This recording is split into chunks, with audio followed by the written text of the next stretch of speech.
একটি ছোট গ্রামে রাহাত নামে এক দরিদ্র ছেলে বাস করত তার কাছে দামি খেলনা ছিল না কিন্তু সে খুব সুন্দর ছবি আঁকতে ভালোবাসত একদিন স্কুল থেকে বাড়ি ফেরার পথে রাহাত রাস্তার পাশে একটি অদ্ভুত চকচকে পেন্সিল দেখতে পেল রাহাত বাড়িতে এসে কাগজে একটি আপেল আঁকল হঠাৎ সেই আঁকা আপেলটি আসল আপেলের মতো হয়ে গেল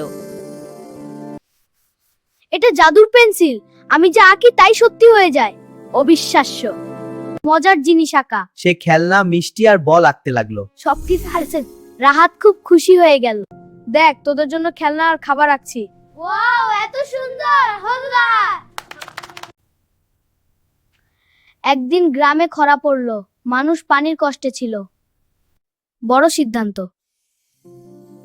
রাহাত জাদুর পেন্সিল দিয়ে একটি বড় কুয়া এবং গাছ আঁকলো। ওয়াও, পানি এসেছে!